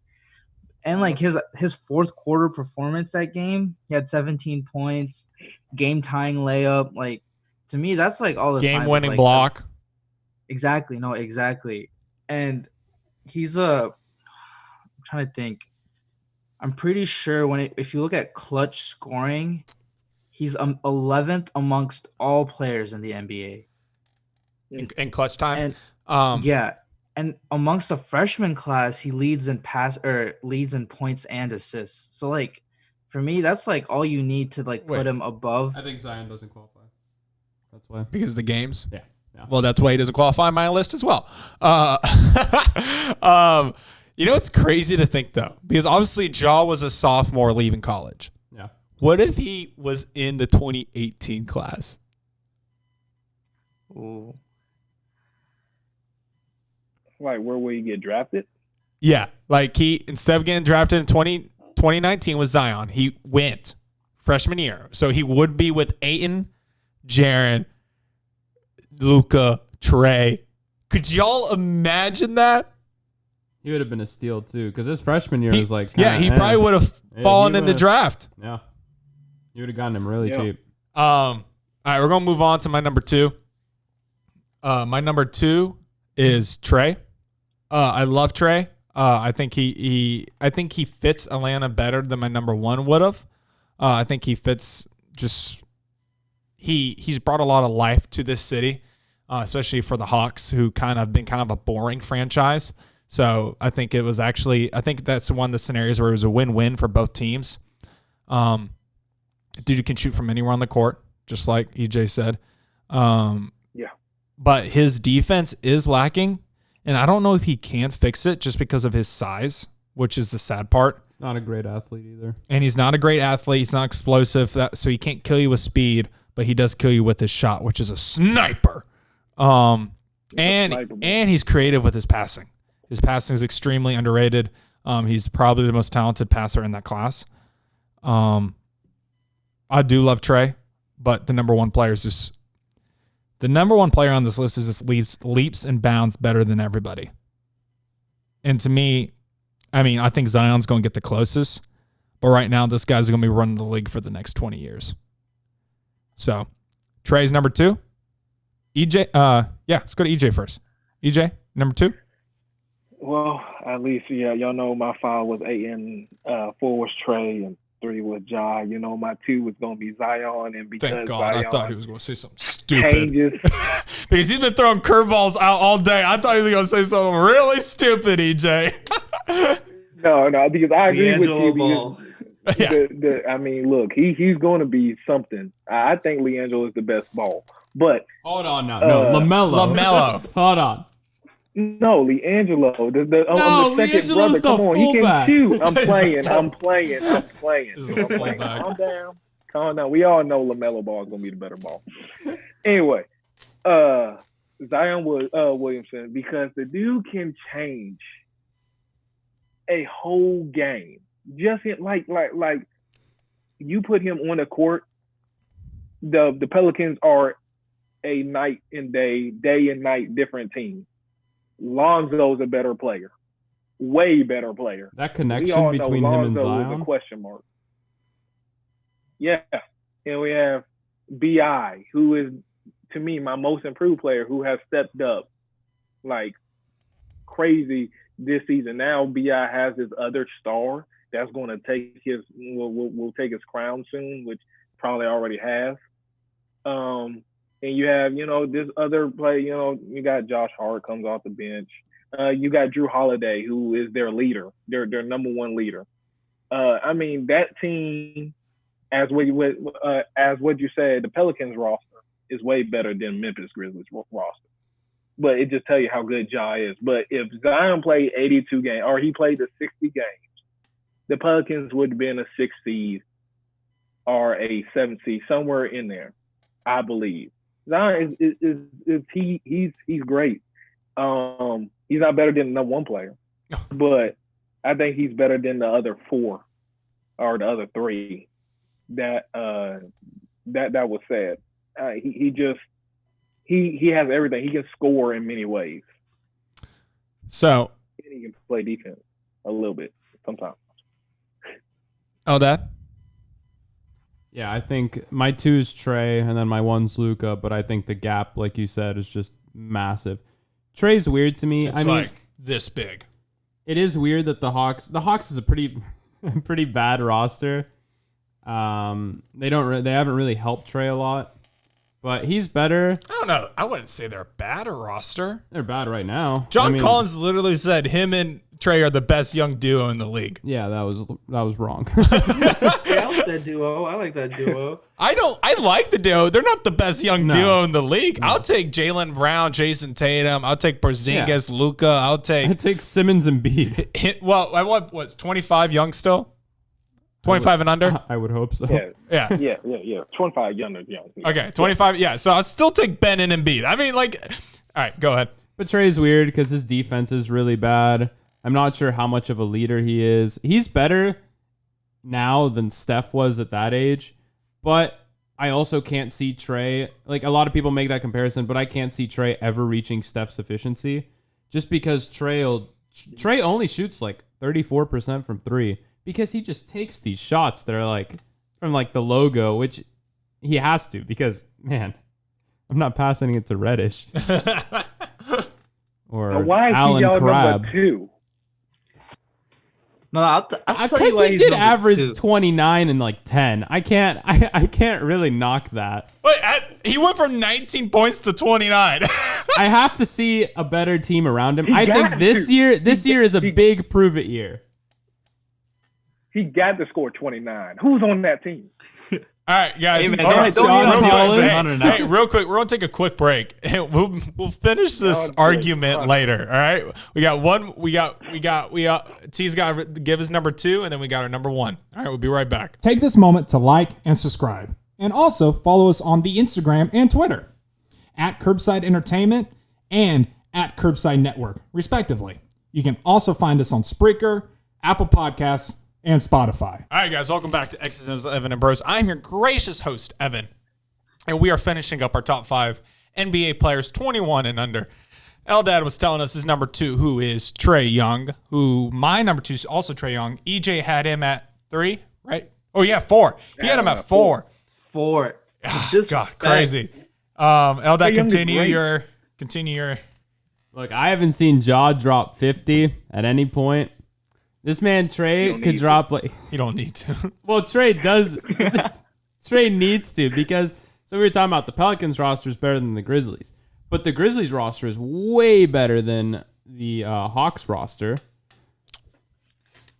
There's no way you can make an argument for the Hawks over the Grizzlies.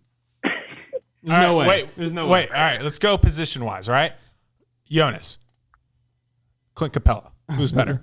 Clint did not play for them. You better put Dwayne Dedman in that spot. You better put Alex Len in that spot because we are not putting Capella there when Trae did not play a game with him. All right. Alex Len has his days.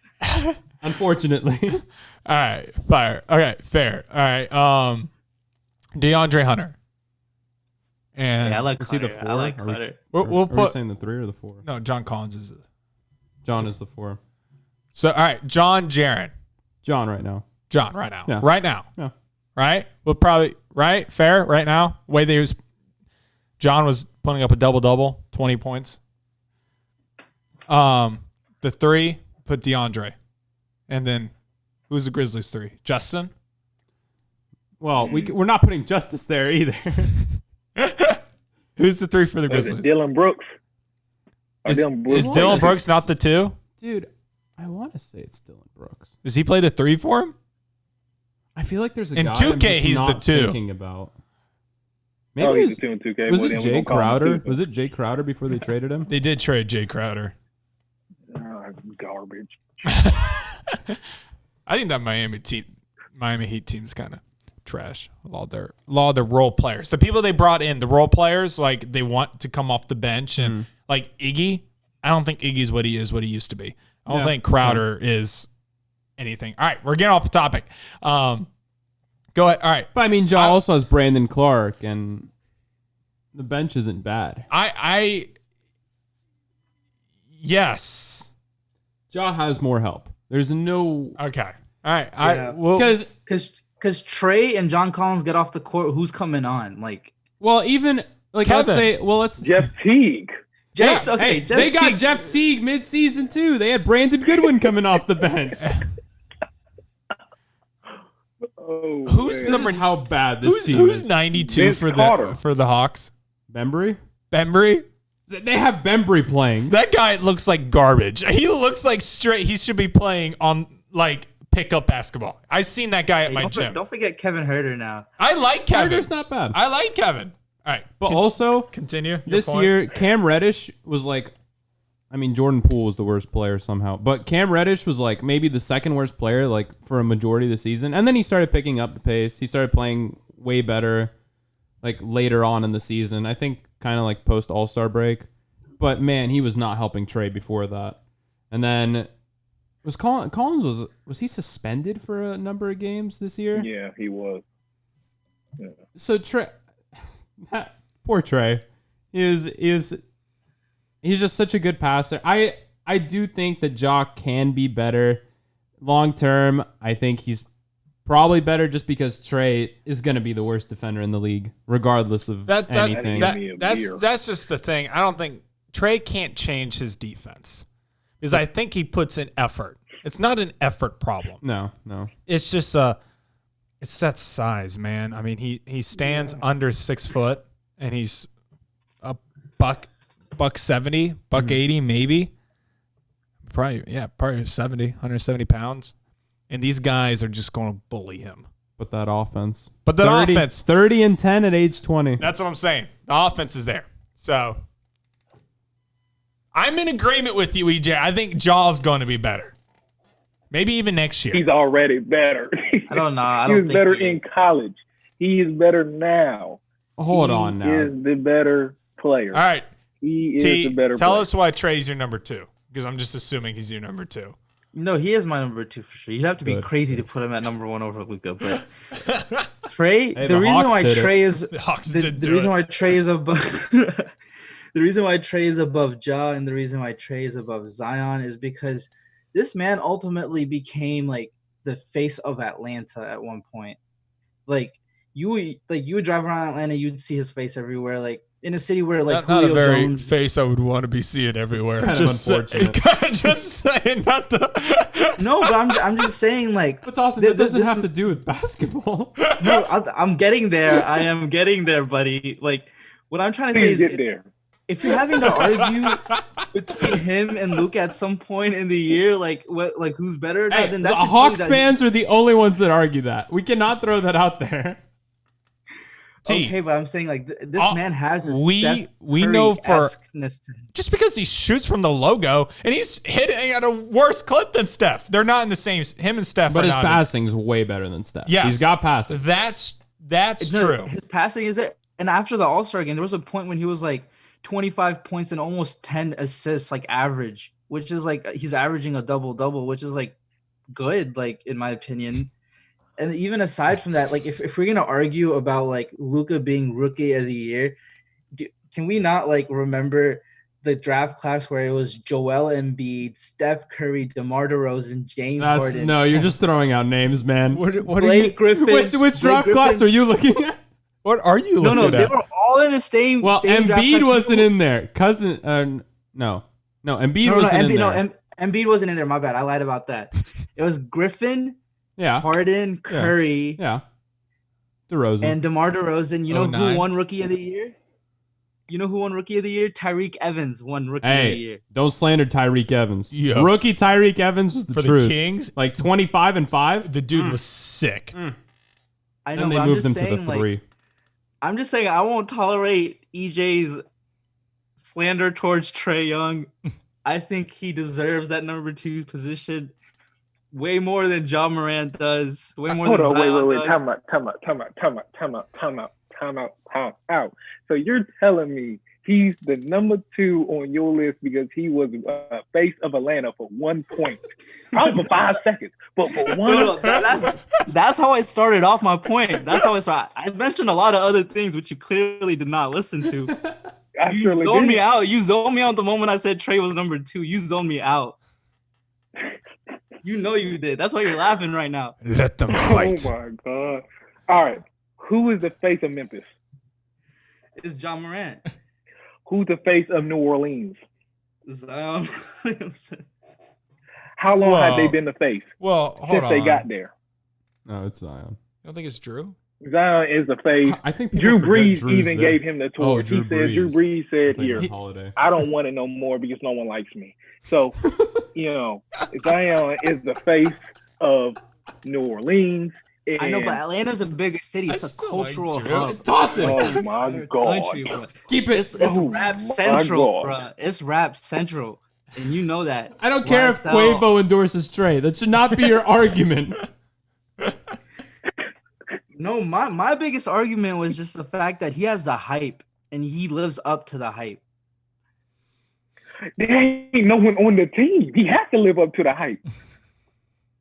Trey Young shoots 30 times a game. If he don't get 30 points with 30 shots, he's not efficient as John Morant, and that's the point blank in the period. He don't play defense like John Morant, and that's point blank in the period. And Zion's better than all of them. All right. Will be. Real quick.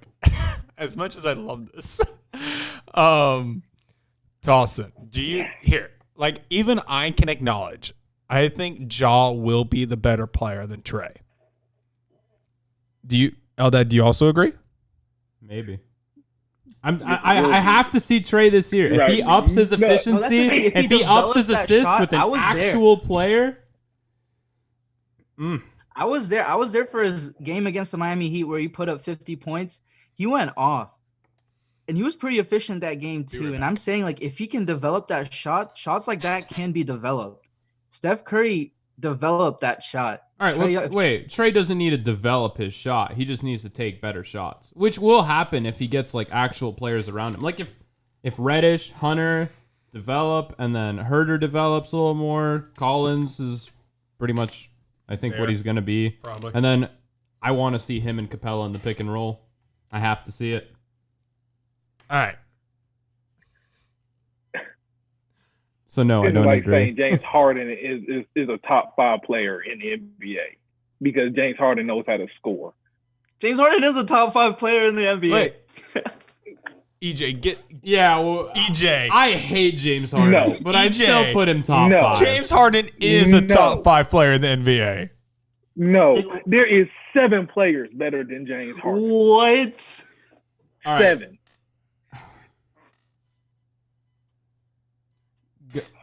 Go through them. This man puts a soccer jersey on and forgets basketball. Better than James Harden. No, he is not. Better than James. Go. Hey, James Harden is literally easily top 5. I would let you put him at 5, but he's at least. He should be like a 4-time MVP. No. He's been cheated out of 3 for sure, at 2 for sure. He stole those MVPs. Let's all be honest. With what? His free throws? He has 1. He has 1 MVP, but he should at least have 3. Easily. No. They change their criteria like every year. It's like, does team winning matter? Or I does can name individual 5 players right now. Who are your 5 players that are better than James Harden? I think I know them. LeBron. Not mad at it. Giannis. Not mad at it. Kawhi. Stephen Curry is better than James Harden. Okay, that's where we disagree. And Kevin Durant. All those players are better than James Harden. Anthony Davis is better than James Harden. Oh, no, I don't know about that. I don't know about that. Yes, Anthony Davis is better than James because Anthony Davis can change the game. more than James Harden can ever change the game. You put in his whole entire game. James Harden literally has had garbage ass rosters in Houston. He has led them to the Western Conference Finals. AD is a constant first round exit, even if he makes the playoffs. I said what I said. Name trash players Houston had when James Harden was with the Western Conference Finals. That 2015 team. Chris Paul is not bad. No. Before Chris Paul, before Westbrook, Patrick Beverley was the best player on the roster besides James Harden. They had like Montezunis Majonis or something as playing roaming around the paint. This team, seriously, they were swept by the Warriors in 2015, but they were garbage. Josh Smith off the bench. They had Josh Smith coming off the bench. They had Terrence Jones. Yeah. Terrence Jones as their starting 4. He's not even in the league, man. He's out of the league.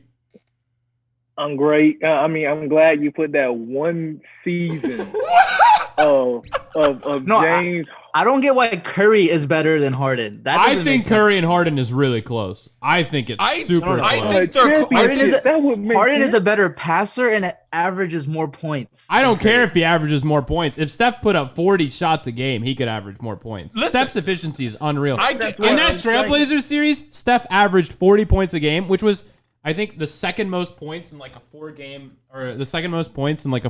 sweep. Listen, it's like behind Shaq, I think. If you put James Harden, all right, to be fair, don't throw Golden State's championships in my face because they have arguably, I will agree with you, they have, you could argue 4 Hall of Famers. I would say 3 Hall of Famers on their team. James Harden's been working with ass. These past 2 years, he should have won something. Chris Paul was out. Not last year. Yes, he was in the playoffs. Chris Paul was injured. Against the Warriors. Yeah.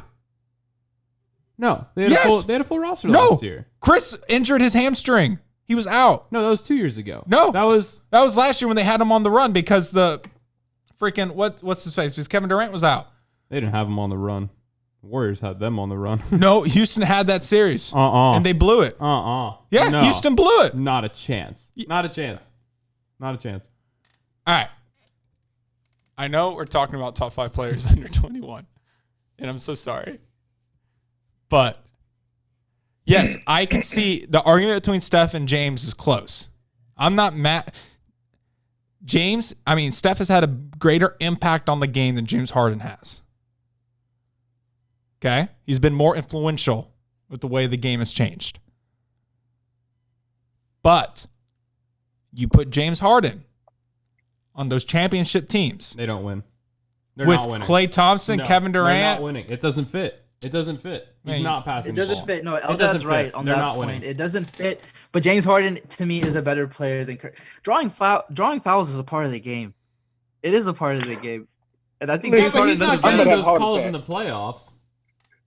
Listen, James Harden barely gets hit, and he still gets a foul call. That doesn't mean as him drawing a foul. It means the referees look at his BS reaction, and they called a foul. Listen, all right, this is going to be this. We will give our top 10 players. Can we save that sound? Another episode, okay? We give this another episode. I just want to say that EJ's fucking wrong, and I got one F-bomb, and I got it in there. I respect you though. All right, so EJ's been wrong about so many things today. He throws on an Atlanta team, and then he's just out here just spitting nonsense. I don't know what's wrong with him. I've been right completely. All right, so I think we all agree. Let's all say our number 1 player at once. 3, 2, 1. Luka Doncic. Not James Harden. All right. So Luka Doncic is going to be our number 1 player, and it's not even close compared to everybody else on this list. Zion can get close, but right now it's night and day. Luka is, if Giannis wasn't a thing, I would say Luka is probably going to be the face of the NBA. But obviously Giannis is still young. He's still going to be around. He already has an MVP. Go ahead. Keep going. What is with you? Luka's better I than do want to James hear Harden. this. Oh man. I think Luka and James are Similar. very similar. Luka's modeled his game after James. for They're sure. very similar players. But there's no way he's better. But I still would take James over. If I'm drafting, I'd take Luka over James just because of age-wise. But if we're talking about right now, James Harden's still the better version of Luka. Bro, what is in that Kentucky bluegrass, bro? That's Answer some me good that. stuff. I know It's some good stuff. the minute he moves to Kentucky, he's fucking crazy. And so you already got me cussing twice, and I've been so good on this show.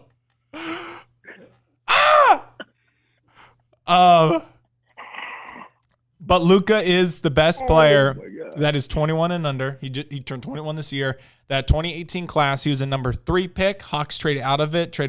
They swapped picks with Memphis. Memphis.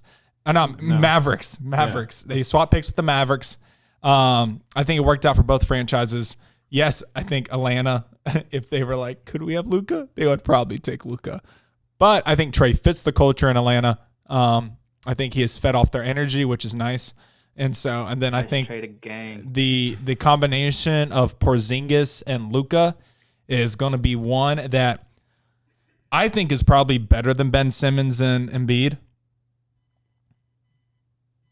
Depending on where you have Luka, probably on your current players list, I think Luka's probably better than Ben Simmons right now.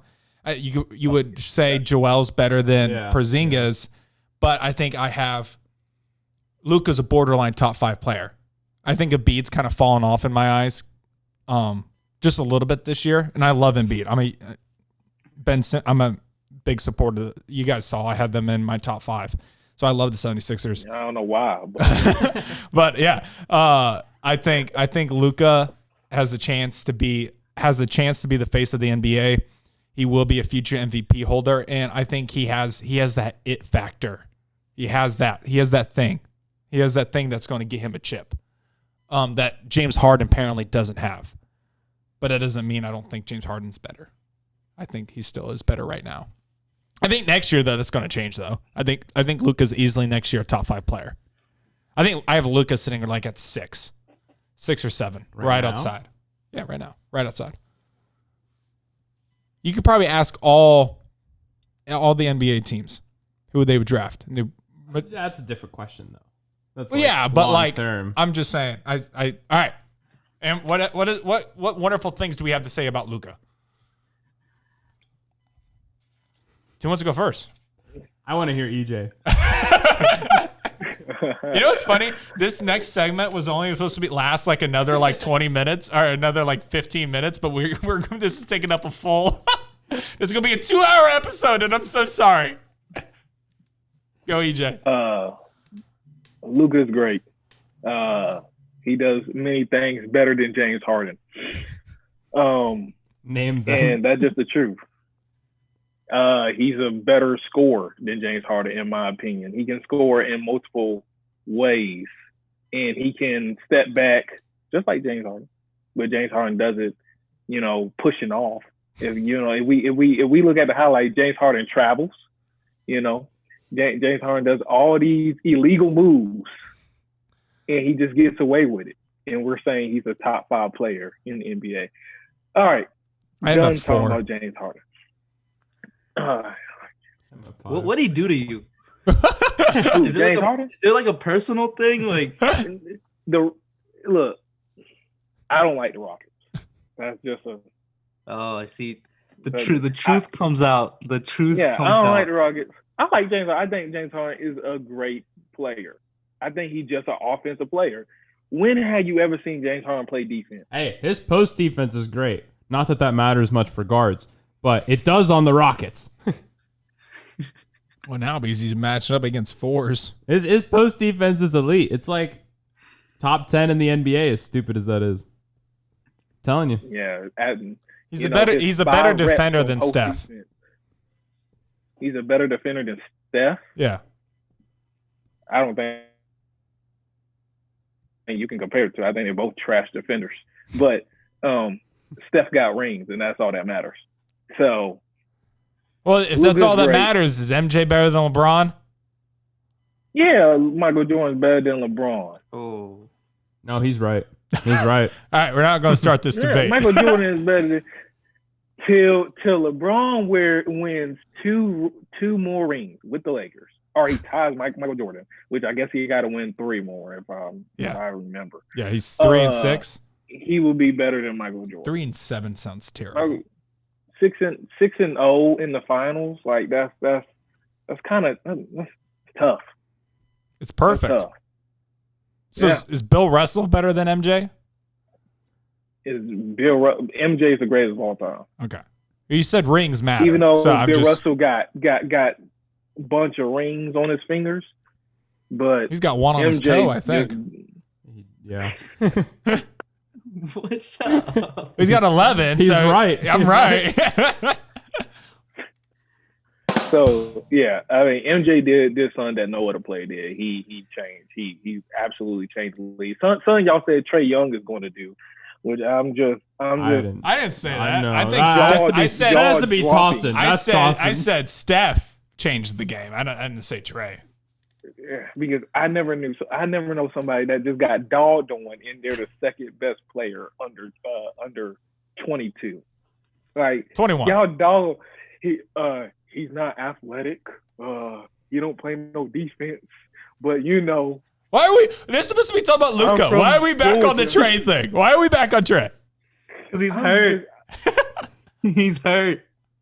Trae is a great player, but he's not better than Ja or Zion or Luka. Hey. I'll go 1 for 3. Yeah, I No one agree thinks with better you than on Luka. that, EJ. Not better than Luka. Trae, T, give me your. Can I just say the amount of different names that Tolson has, and I hate it. Street Spitter. Street Trae, Spitter, T. Trey Sean Money. Like you have like all these different Tahsin. freaking talk. I mean, you don't even go by your real name. I mean, I don't even know what to call you anymore. I can't even call you my friend. Give me something about Luka. I think EJ just doesn't like me because I came out with that diss junior year of high school, and ever since then he's just had it against me. All right, I do not remember that. listen. All right, stop this. Get back on track. T.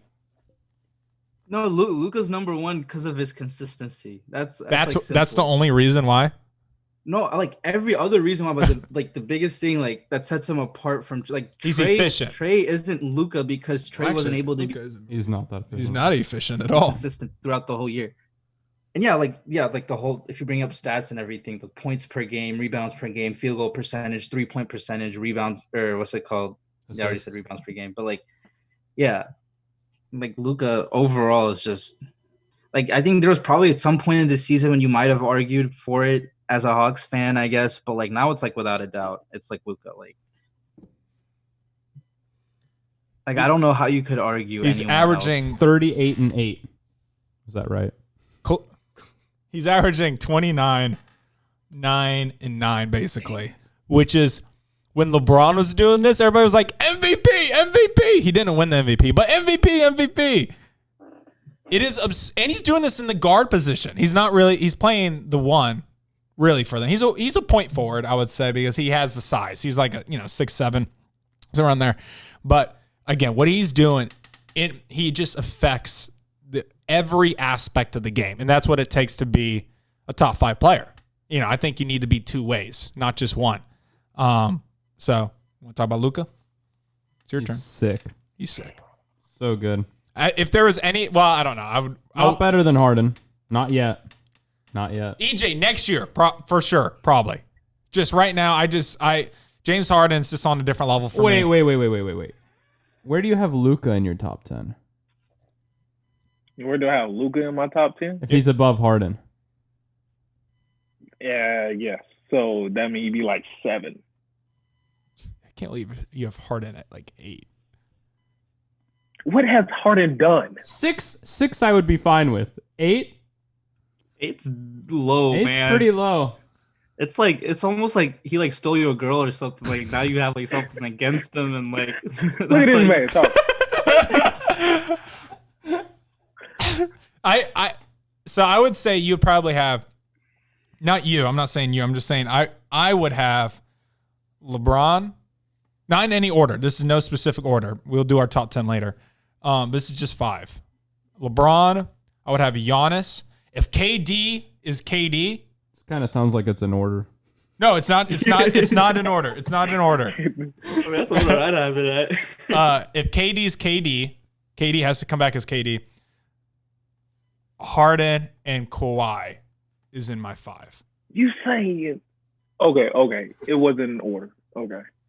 It's not in You order. It's almost not. got me Wait, there. which one You made almost you got me mad? there. What part of that made you mad? The fact that he said I thought Harden- he was saying, yeah, I thought he was saying Harden Mm. was better than Kawhi. He's gonna get a little butthurt. when You I were. really That was in talk order. about That was it. absolutely No, I in think I order. would have KD if he comes back. Over Giannis. That ain't the point. The point is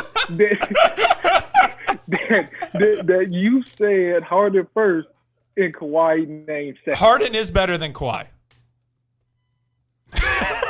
I'm ready to get off this. right. I'm ready to- Wait. Hold up. You said Luka was your 7, Harden was your 8. Who's your number 6?